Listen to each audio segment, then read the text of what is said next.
Issue 125. We start out with Sally explaining that the dates of the Zorda attack that wiped out Earth civilizations roughly correspond to the dates of the Days of Fury on Mobius, meaning they're the same planet. First off, dates as in more than one? She can't be implying that every date of Fury was the fault of the Zorda, especially since Days of Fury are about lava and windstorms and blizzards, where they don't belong, not gene bombs. Second, roughly correspond. How roughly? What's the difference between the dates? What's the margin of error? Then Locke says that the computer network at Haven has reached the same conclusion that Nicole did. So it's just as good as Nicole, I guess, at that place. The King says that it's imperative that they contact the Zorda ship at once. And Aurora gives the King a headgear that will enable him to telepathically communicate with the Zorda. Oh, thank God, Sally has to do it. That's really good because I can't imagine a stern-looking authority figure who looks like he's from the war being as sympathetic from a stranger's perspective as a teenage girl's naive voice of reason. I trust Sally to do this more than him. She explains to the Zorda, after looking like she's been transported up around the Zorda underwater or something while still able to breathe, I don't know why she can't just look like she's still at home on the chair talking to the helmet. But anyways, she explains that the humans are no longer the dominant species on the planet. Which is good, honestly. I prefer it to be that way in the Sonic series. I mean, Eggman is just like one human compared to a whole bunch of different mobians. It's always how it's been. Then she says that her scientific data shows that the gene bombs mutated Earth's animals giving rise to the mobians, or Mobo sapiens. I have almost no problem with this whatsoever. I remember hearing about this backstory already years ago, so maybe that's part of why, and I can certainly agree that there was absolutely no need for this. But I still respect and appreciate the effort they put into actually trying to explain why there's a planet with humans and Mobians sharing it. Two vastly different looking races of people. I love that the writers actually thought, humans do look out of place here. So let's give an explanation for why that is. They could have very easily just had it always have been that way though. That humans and Mobians just happen to evolve together on the same planet because Aurora wanted it that way. I think I would have preferred that, I guess, but honestly, I don't care. I just respect the idea of a writer caring enough to explain things they don't have to. It shows passion, effort, especially for the Sonic series. But the Mobians basically being created by random aliens does make sense to annoy certain fans, especially those who are easily annoyed. Anyways, I really wish the text box from the telepathically talking Zorda was connected to it, telepathy or not, because it took a few seconds for me to understand who was talking. If it was the Zorda, then why doesn't he just say, "my species," instead of talking like he's not a Zorda himself? He says that the Mobians still have a sizable percentage of human DNA. Makes sense since they have human intelligence and mostly human-shaped bodies, so it could easily look like they have human DNA by sheer coincidence of the fact that humans are anthropomorphic people, like humans are intelligent species, so to be an intelligent species, an animal would have to be more like human. They shouldn't really care though, they're still not humans. That's like saying I hate chimpanzees because apes share some DNA with them. So? The Zorda are just looking for an excuse to destroy a planet for something it did thousands of years ago to one person. Sheesh. Talk about holding a grudge. And it was thousands of years ago, why would they care? You don't see America attacking Italy for executing Galileo. Sally gets sent back her telepathic communication being interrupted for some weird reason, and immediately says that it's hopeless and they won't listen to reason. The Queen is determined that they must have a weakness. Well, every living species has a weakness, plenty of weaknesses actually. Fire, water, acid, too much bright light, the list goes on. Why wouldn't that apply to the Zorda? All they have to do is try to decide which weakness would be the best and most practical against people in space. Then Locke's transmission is cut off by Eggman, who says humorously, "It's me, your number one pal," and shows off a giant robot that could level an entire mountain. He better not use it in Station Square's mountain. He then says that because it's so huge, only Sonic speed can generate enough power to power it. So Eggman and Dr. J really aren't that different because Dr. J had the exact same idea, making Sonic run to power a mecha. The King reminds Eggman that currently he's the ruler of 99.9% of the planet. Huh? Since when? I don't see that. I mean, for one, the Robians all got de-roboticized, and they're the only people who will listen to him. And I doubt the people who de-roboticized them, green aliens I guess, would do that just to release them back to a place where they'd be roboticized again, so all of his loyal citizens are gone. So unless he has a huge amount of sub-bosses ruling every country in the world he's not in that I don't know about, and even then I refer back to my original point, there'd be nobody for those sub-bosses to rule over. And How many of those sub-bosses were mobians themselves? They got deroboticized, so they're not working for Eggman anymore. I only consider Eggman to be ruler to Megapolis, a ghost town. The king then has the guts to demand that in exchange for Eggman's help, he would cede half of his global territories to the Kingdom of Acorn. First off, he'd never pull through with his end of the bargain, and you'd be stupid to think he would, since he never does. Second, there's no reason he wouldn't try to take them back afterwards, and there's not enough people competent enough to protect all those regions outside of Knothole from being invaded. And third, the king is obviously bluffing because if Eggman says no, he can't exactly go, well, then Sonic's not helping with the robot to save the world then, he'll just let everyone die now. Eggman would really be brain dead stupid to buy that, and yet he does, because the plot demands it. So congratulations, King, you just won a bunch of territory you're gonna immediately lose. It's not like there's a Sonic in every one of those places after all. I mean, I guess they all have the military, but it'd be genre blind to assume that the military would be allowed to successfully defeat Eggman. Meanwhile, we see an echidna head-shaped picture of the planet in outer space with a text blurb saying that in a realm outside space, Knuckles senses death, and Aurora thinks, no, it can't be, when he comes back.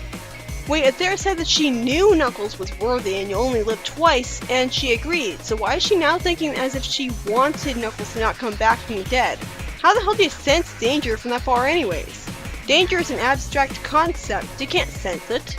Unless you saw a vision of a possible future to scare him, but that's not sensing, that's seeing.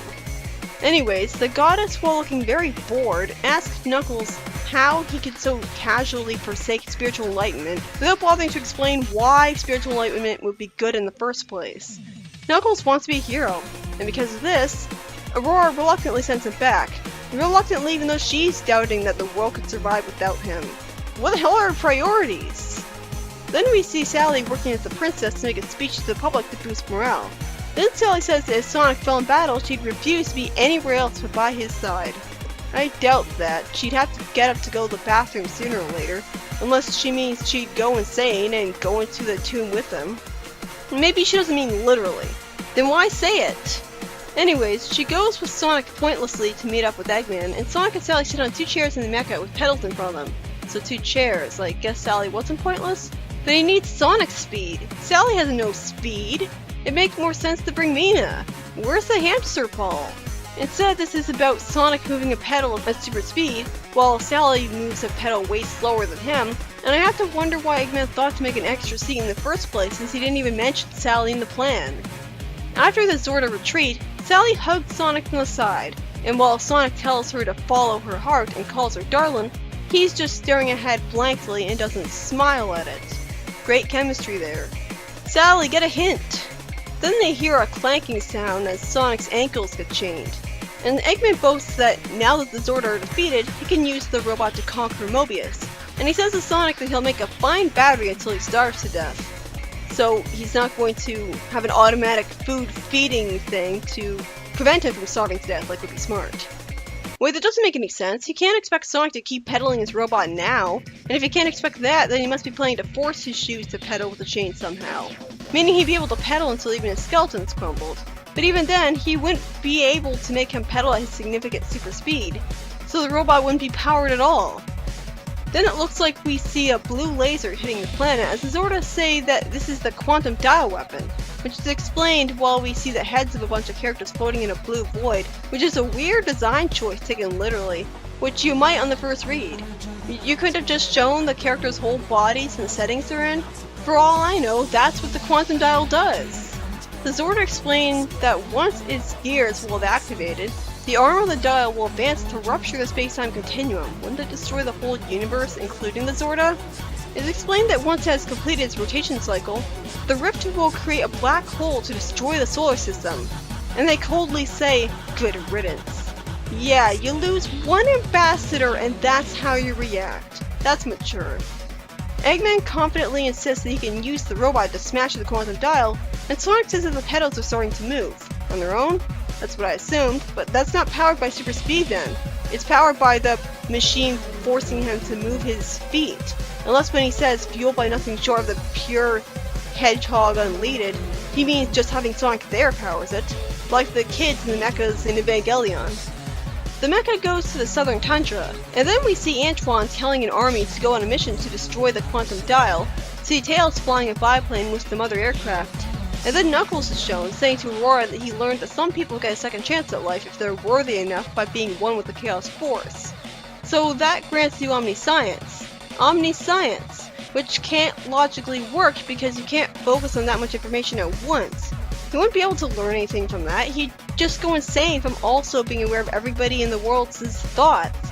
How do you pick out what to focus on? And if you're not focusing on everything, then you won't be knowing everything because you'll forget the other things you're not focusing on that you hadn't already learned by heart. And you can only learn so much by heart, unless your brain was changed to the point where you're not even a person anymore to make that work, and that ain't worth it. Aurora, for some reason, tries to discourage Knuckles by saying that he only has one chance to become one with magic. And Aurora looks evil as she's a silhouette with evil eyes, which is very appropriate considering she's saying dismissively that his friends will eventually die anyways, and that Knuckles being a hero is foolish and selfish. Yeah, sacrificing stuff to be a hero for other people is selfish. And she's not exactly having the kind of sanity slip to break down and justify that crazy thought. This is supposed to be a good person? And Knuckles says, if I save my loved ones, how is that selfish? Dude, when even Knuckles the Echidna has smarter reasoning than you, something's wrong. You're not supposed to take these two seriously as wise people at this point? They normally are, I'm sure, but this is terrible writing. They should have just supported Knuckles all along and sent him back home right away, the minute he got here, saving us a whole bunch of wasted time. Instead, they look evil. As Knuckles warps away, Aurora expresses total confusion that someone would give up the chance of being cloaked within the very fabric of eternity, while not at all explaining why anyone should want that in the first place. Does it smell like roses? Does it give you an infinite supply of joy and happiness? Does it give you a whole bunch of fun, fulfilling things to do all your life? Unlocking the secrets of the universe does sound appealing on the other hand, but scientists on Earth already do that. And most people aren't the kind of intellectuals who go out of their way to choose that above everything else. This is one stupid god. Even if I still like her design, she comes off as a mother figure. If she was male, I completely hate her. Yeah, I know. Then Aether asks, weren't you ever 16? Why are you asking the creator of the universe that? Maybe she was, but if she could have been younger, then that would mean she'd have been a baby at one point too. And either there was someone else around to take care of her as a baby, which I hope is the case in this universe, or this makes no sense. You can't survive on your own for long, especially not as a baby, deity or not. Finally, we come to the southern tundra. Wow, there's so much to talk about this story. And we are told that the quantum dial must possess an automated defense system around its entire perimeter. As a result, all technology-based weapons, including Station Square's missiles, fall apart 15 feet of the thing. So because they're not technology, all of the characters that could be considered heroes from all different parts of the world charge on the quantum dial, dodge the lasers, and wait a minute, Fiona? And Tails just says, look out Fiona, and makes sure she dodges the laser, even though he reacts with absolute stunned surprise the next time he sees her as if this whole thing never happened. That's bad writing. You could have just not had this panel at all. Tails isn't supposed to know that there's a non-robot version of Fiona yet, but instead, here he is acting like she's a normal person and not someone whose robot duplicate he fell in love with. We immediately cut away from that nonsense, and Eggman's mecha just falls apart in mid-flight, causing Sally and Sonic to fall, and fortunately their fall is broken by the snow. Nicole says that she's scanned the dial with her bullshit powers, and is relaying the information she somehow got back to Rotor and Knothole. I mean, at least explains she has a psychic power that lets her do the objects. Even then, why just technology when that could apply to all objects? Rotor explains that once the dial's arm is in motion, there's no stopping it for them, but if they create a counterforce that causes the arm to reverse, they can destroy its gears. Sonic wonders if he could use his super speed to run counterclockwise to the dial, because if he could create that force.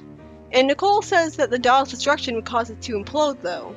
Don't you mean explode? And you're forgetting that Sonic can just run away from the explosion before he would be caught in it since he moves at the speed of sound and all.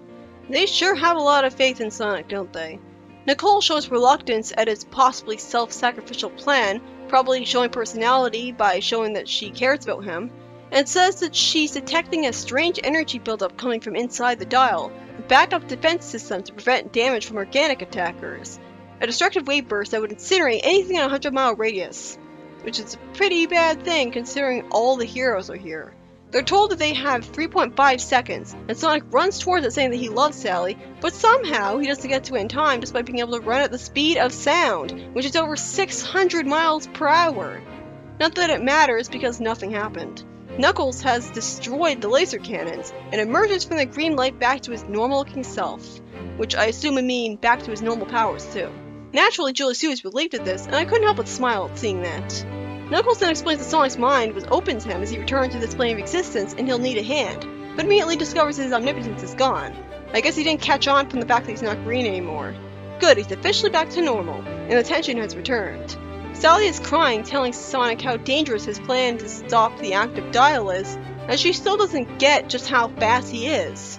And the two hug each other as Sally complains about the supposed tragedy that took them a long time to start being totally open about their feelings about each other. The two tell each other that they love each other, and Sonic supposedly runs into an explosion, saving everyone. Then we get a long string of narration pretending that they had the guts to kill off the main character, but I'm sure he just got somehow sent to another dimension instead.